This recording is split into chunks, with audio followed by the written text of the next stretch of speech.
اگر اس دنیا کو خدا کنٹرول کر رہا ہے اور خدا ہماری دعاؤں اور نمازوں سے ہماری مرضی کے مطابق ڈھل جاتا ہے تو گویا قادر مطلق کے ساتھ ہماری بھی حصہ داری ہو گئی۔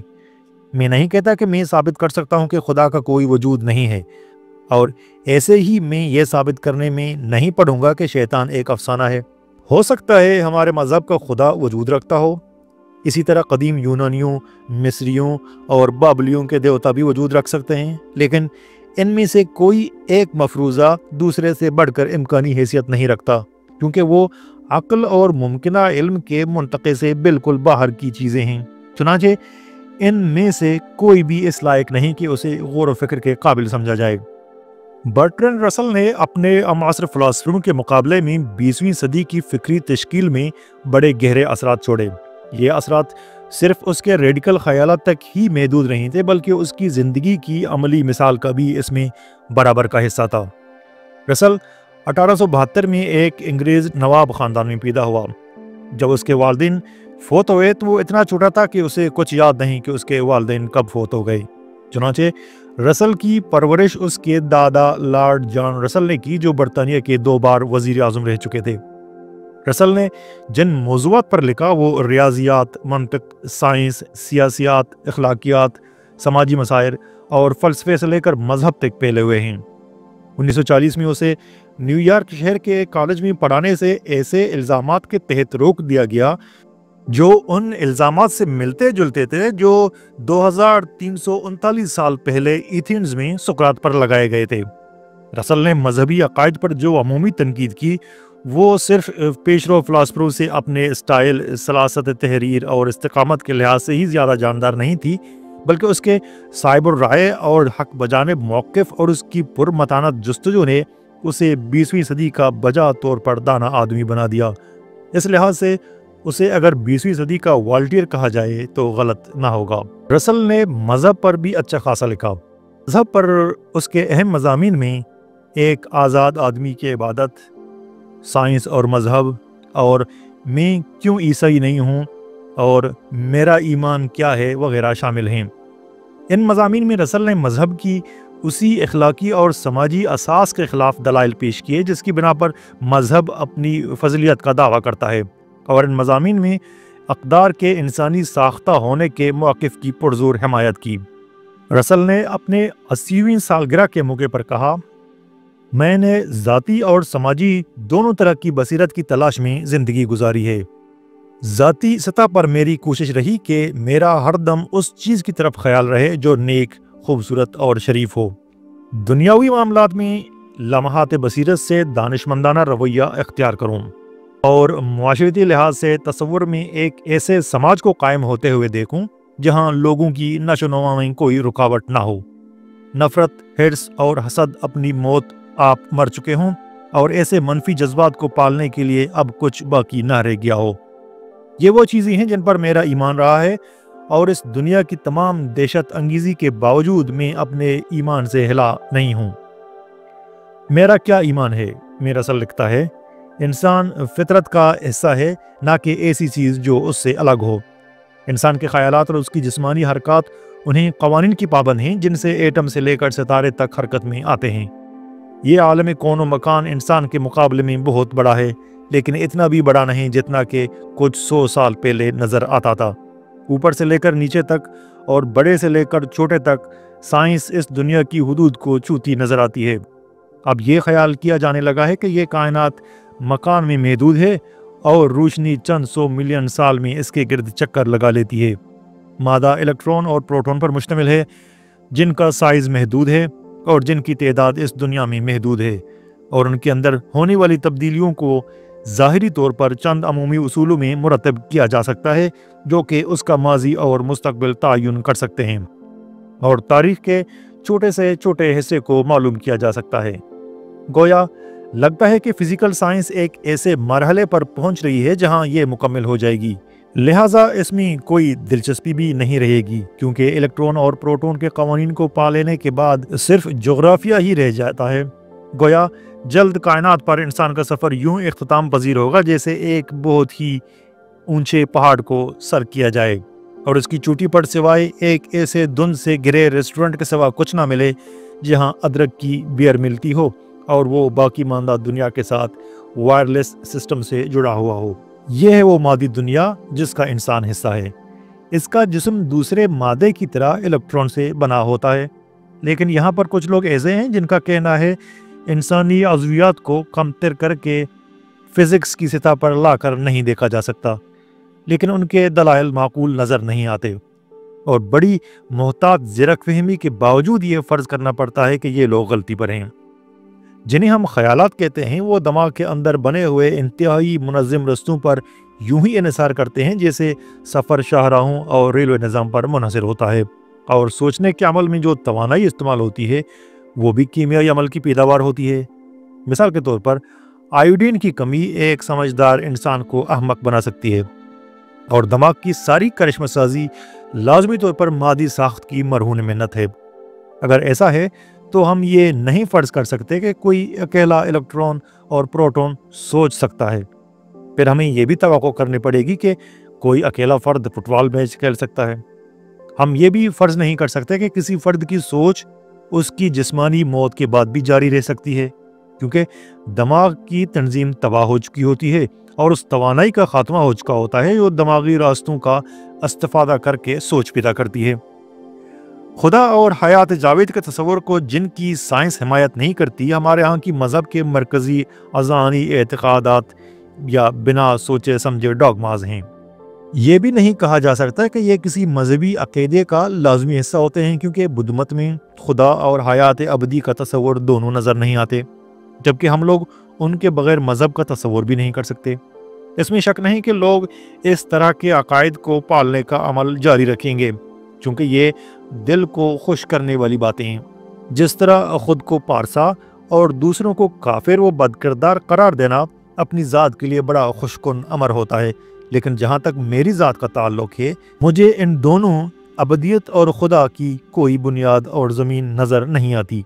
मैं नहीं कहता कि मैं साबित कर सकता हूँ कि खुदा का कोई वजूद नहीं है, और ऐसे ही मैं ये साबित करने में नहीं पढ़ूंगा कि शैतान एक अफसाना है।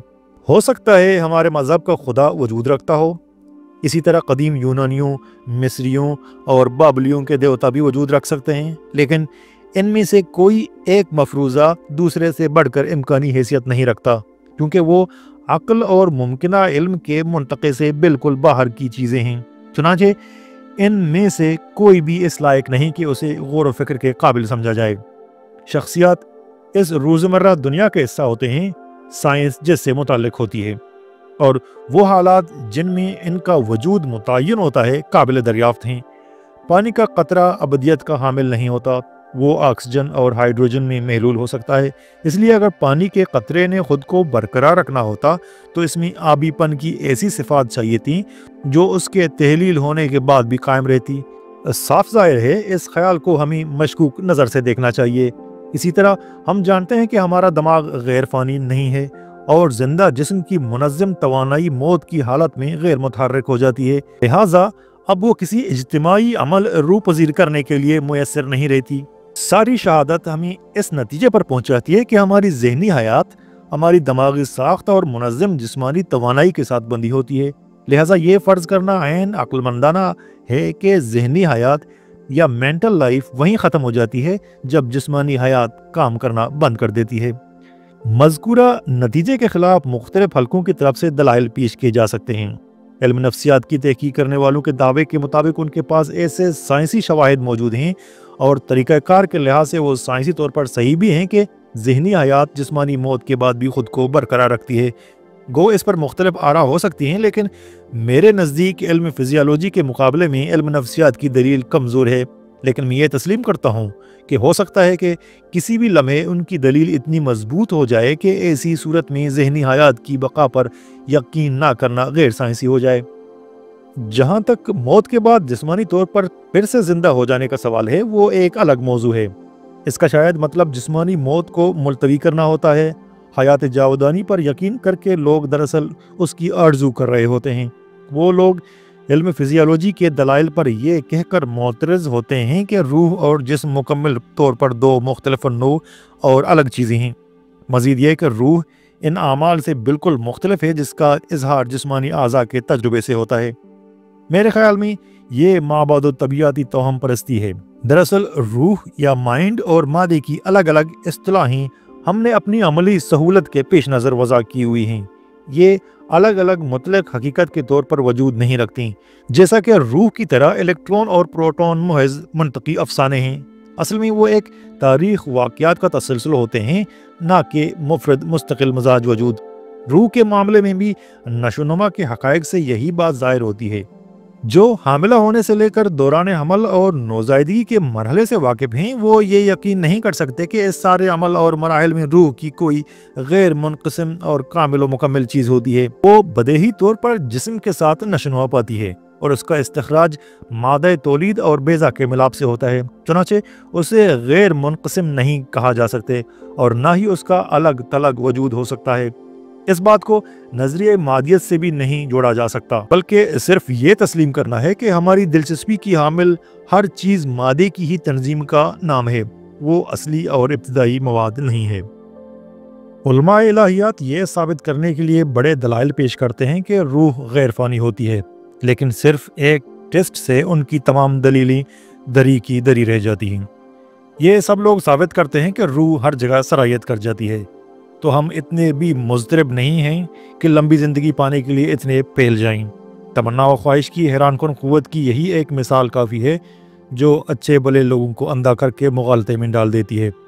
मैं ये यकीन नहीं कर सकता कि अगर इंसान को मौत का खौफ ना होता तो रूह और उसके गैर फ़ानी होने का ख्याल इंसान के दिल में उठता।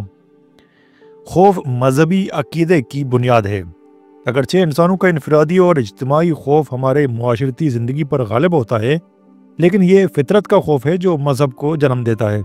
जैसा कि हम देख चुके हैं कि मादा रूह के दरमियान फ़र्क कम व बीश महज फ़रीब नज़री के सिवा कुछ नहीं, लेकिन एक और तज़ाद इससे भी ज़्यादा अहम है। इन हालात और चीज़ों के दरमियान जो हमारी ख्वाहिशात से मुतासिर होती हैं और उनके दरमियान जो इनसे मुतासिर नहीं होती, लेकिन उन दोनों के दरमियान कोई नुमायाँ और गैर मुतग़य्यर ख़त मौजूद नहीं।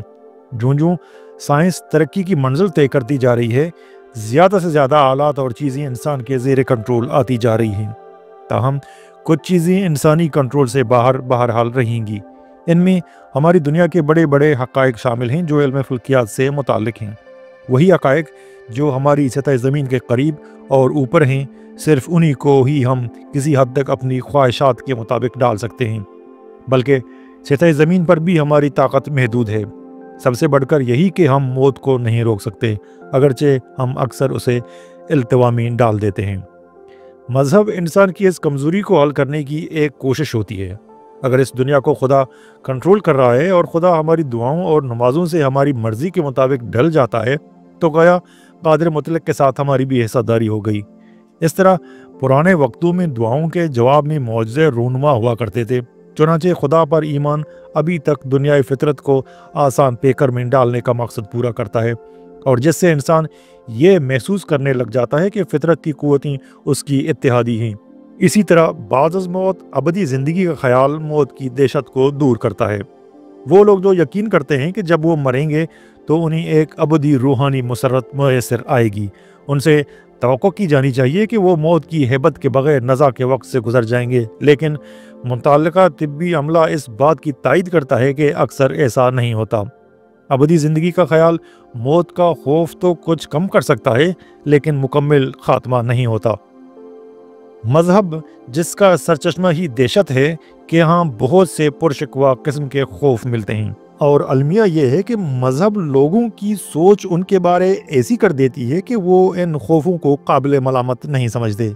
इस लिहाज से देखें तो मज़हब ने नोए इंसान को बहुत बड़ा नुकसान पहुँचाया है, इसलिए कि खौफ तो सब बड़े होते हैं। मैं यकीन करता हूँ कि जब मैं मरूँगा तो मैं सड़ गल जाऊँगा, मेरा कुछ बाकी नहीं बचेगा, हत्ता कि अना रूह वगैरह से भी कुछ नहीं। मैं जवान नहीं हूँ और मैं ज़िंदगी से मोहब्बत करता हूँ, लेकिन मुझे नफ़रत है कि मैं अपने ख़ात्मे के ख्याल से तर तर काँपने लग जाऊँ। मुसर्रत के लम्हात की लज्जत इससे कमतर नहीं हो जाती कि उन्होंने ख़त्म हो जाना है। इस तरह ख्याल और मोहब्बत अपनी कदर इसलिए नहीं खो देते कि वो सदाबहार नहीं। बहुत से लोग गुजरे हैं जिन्होंने बड़े फ़ख्र से फांसी के पंदे को अपने गले लगाया है। यकीनी तौर पर सिर्फ ऐसे लोगों की सरबुलंदी हमें इस दुनिया में इंसान के हकीकी मकाम के मानी समझाती है। مذہب کے روایتی اور انسانی ساختہ قصوں کے بند کمروں کی گرمائش کے بعد اگر سائنس کے کھلے دریچے کی ٹھنڈی ہواؤں سے ہم پر کپکپی طاری کیوں نہ ہو جائے، ہمیں ان سے گریز نہیں کرنا چاہیے کہ بالآخر تازہ ہوائیں چستی و قوت پیدا کرتی ہیں۔ کھلی اور کشادہ جگہوں کی ایک اپنی ہی الگ شان ہوتی ہے۔ فطرت کی فلسفی ایک چیز ہے اور اقدار کی فلسفی بالکل دوسری۔ ان کو خلط ملط کرنے سے سوائے نقصان کے کچھ حاصل نہیں ہو سکتا۔ کیا ہے اور کیا ہونا چاہیے یا جو ہمارے خیال میں اچھا ہے، دو مختلف چیزیں ہیں۔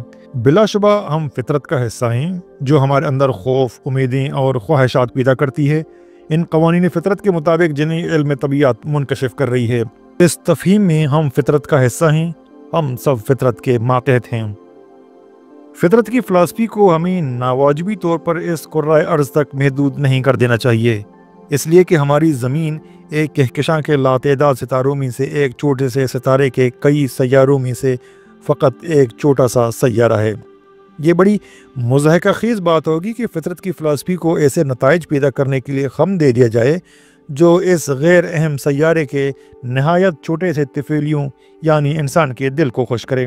نظریہ روحیت یہ نظریہ کہ جانداروں کے اندر طبعی اور کیمیاوی اجزاء کے علاوہ ایک علیحدہ سے روح حیوانی ہوتی ہے، اور نظریہ ارتقاء والے غیر منطقی اور غیر متناسب طور پر زندگی کے ان حقائق میں کائناتی اہمیت تلاش شروع کر دیتے ہیں جن میں ہماری ذاتی دلچسپی ہے۔ اس عظیم جہان کے بارے ابھی تک ہم جو جانتے ہیں اس کے مطابق یہ دنیا نہ اچھی ہے نہ بری، اور نہ ہی وہ ہمیں خوش یا ناخوش کرنے کے لیے فکر مند ہے۔ اس طرح کی سب فلسفیاں محض انسان کی خود اپنی ذات کی اہمیت کو بڑھاوا دینے کی خواہش سے پیدا ہوتی ہیں، اور علم فلکیات کی تھوڑی سی سدھ بدھ ان کی صحیح کرنے کے لیے کافی ہے۔ ان اخلاقیات کی فلسفی سے بالکل برعکس ہے۔ فطرت کے بارے میں جو کچھ ہم جانتے ہیں، حقیقی یا تصوراتی، اس کی جانچ پڑتال ہم خود ہی کرتے ہیں، اور کوئی خارجی پیمانہ نہیں ہے جو ہمیں دکھائے کہ ہمارے تخمینے غلط ہیں۔ لیکن اقدار کی دنیا میں ہم فطرت سے عظیم تر ہیں، کیونکہ یہاں پر فطرت غیر جانبدار ہے۔ اسے اچھائی برائی سے کوئی تعلق نہیں، نہ ہی اسے ستائش دنیا کی تمنا ہے اور نہ ہی ملامت کا خوف۔ یہ ہم خود ہیں جو اقدار کو جنم دیتے ہیں، اور ہماری اپنی خواہشات ہوتی ہیں جو انہیں ڈگری عطا کرتی ہیں۔ اخلاقیات و اقدار کی اقلیم میں ہم بادشاہ ہیں، اور یہاں ہمارا فطرت کے آگے جھک جانا خود کو تخت سے معزول کرنے کے مترادف ہوگا۔ ہم نے اس بات کا تعین کرنا ہے کہ اچھی زندگی کیا ہے، نہ کہ فطرت یا کسی اور غیر مرئی خدا نام کی طاقت نے۔ یہ تھے رسل کے خیالات خدا، مذہب اور ان سے متعلقہ موضوع کے بارے میں۔ رسل بھی دیگر دانشوروں کی طرح مذہبی عقائد کا تجزیہ کرتے ہوئے کہتا ہے کہ ہم فطرت کے عمل کی ہی پیداوار ہیں، یعنی خاص طور پر بنائی ہوئی مخلوق نہیں۔ ہماری سوچنے کی صلاحیت جو ہمارے اندر ایک روح ہونے کا احساس دلاتی ہے، وہ بھی اس مادی دنیا، الیکٹرون، پروٹون اور کیمیائی عمل کا نتیجہ ہے، اور جسم کے برباد ہونے کے ساتھ اس خصوصی احساس یا روح کا بھی خاتمہ ہو جاتا ہے۔ روح بھی جسم کے ساتھ ہی نشو و نما پاتی ہے اور اس کے ساتھ ڈلتی ہوئی ختم ہو جاتی ہے۔ باقی حیات بعد از موت کی سب باتیں ضعیف الاعتقاد لوگوں کے دل کو خوش کرنے کے لیے اچھی ہیں۔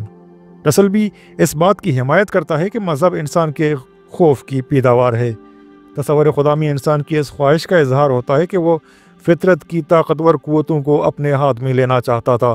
چنانچہ پہلے اس نے ایسی ہستی یعنی خدا دیوتا کا تصور بنایا جو قادر مطلق ہو، پھر اس قادر مطلق کو دعاؤں، قربانیوں اور پرستش اور حمد و ثنا کے گیت گا کر خوش کیا تاکہ وہ فطرت کی قوتوں کو انسان کی مرضی کے مطابق ڈال دے۔ یہ تھا وہ آسان نسخہ جو قدیم انسان نے فطرت کی تسخیر کے لیے استعمال کیا۔ لیکن سوچنے کی بات یہ ہے کہ آج کے انسان کی کیا مجبوری ہے؟ آج کے انسان کے ہاتھ میں تسخیر فطرت کے لیے اس کائنات کا گہرا علم اور طاقتور ٹیکنالوجی موجود ہے۔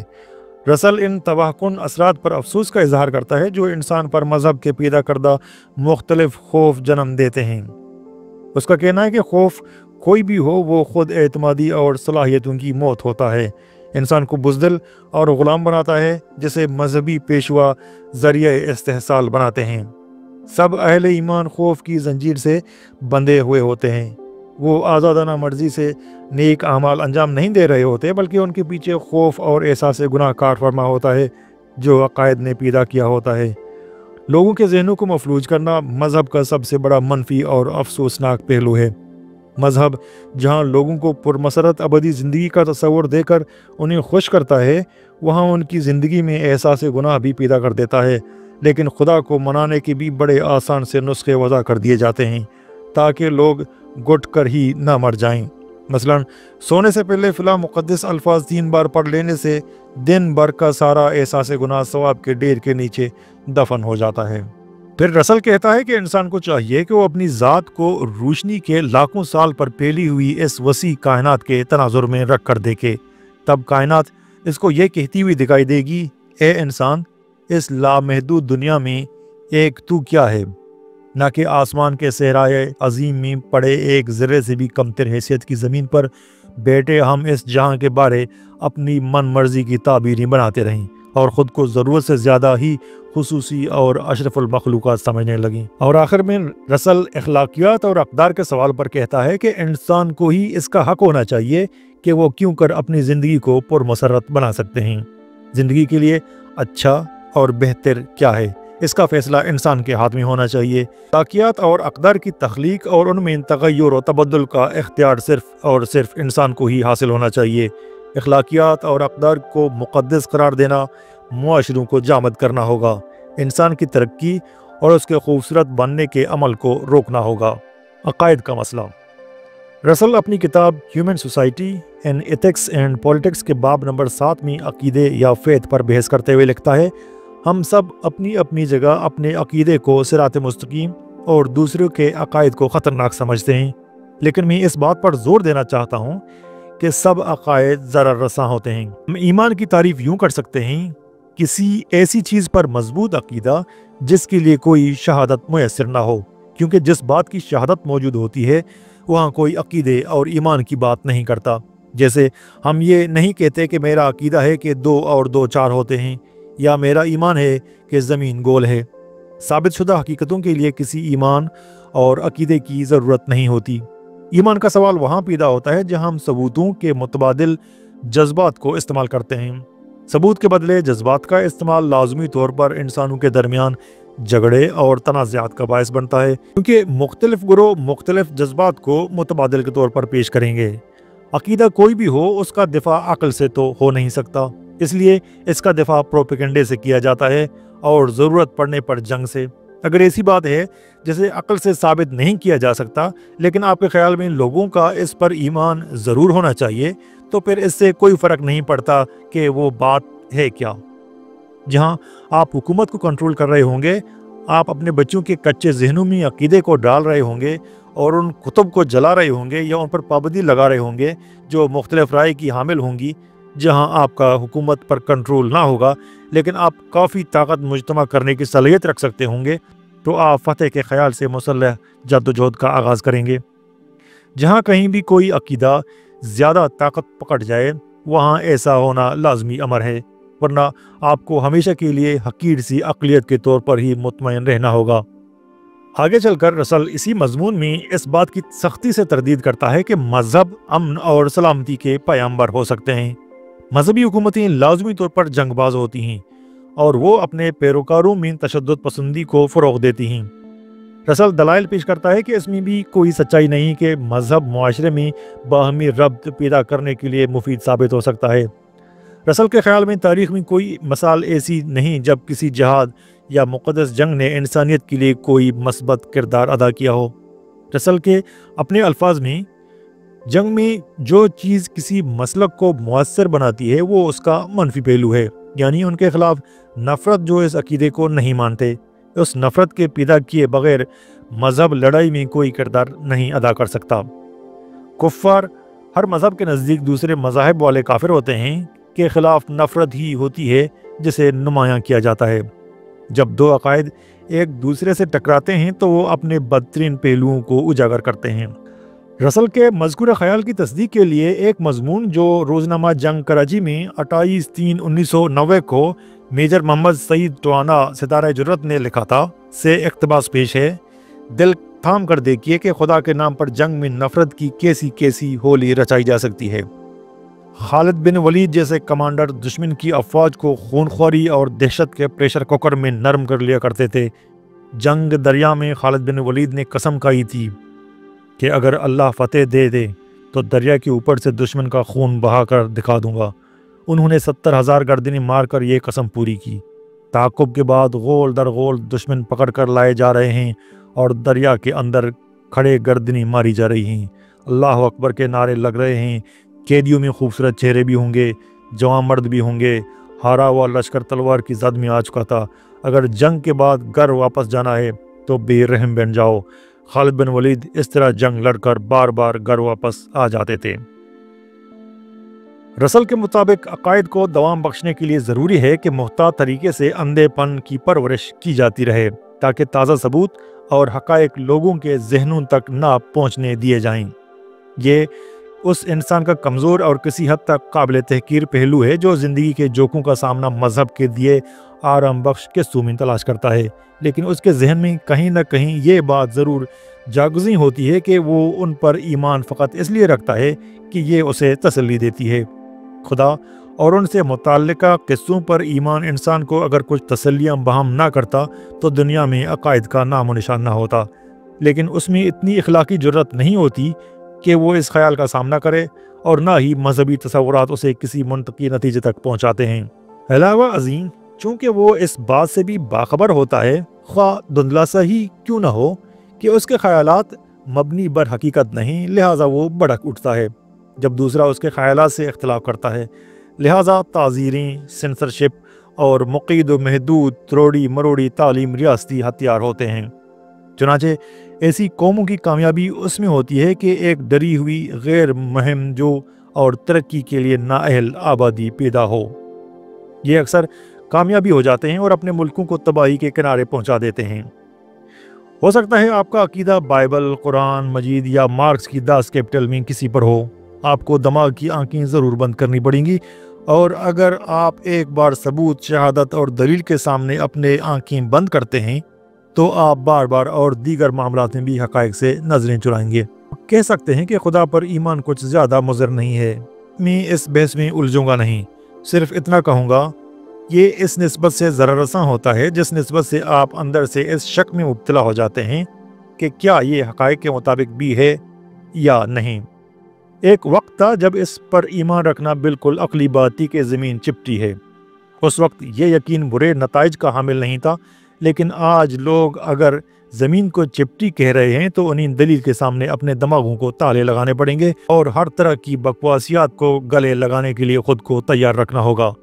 اگر آپ یہ سوچتے ہیں کہ آپ کا ایمان مبنی بر دلیل ہے تو پھر آپ اسے دلائل سے ہی ثابت کریں گے، نہ کہ جبر اور دھونس سے، اور اپنے ایمان کو چھوڑ دینے کے لیے بھی تیار رہیں گے اگر دلائل اس کے خلاف چلے جاتے ہیں۔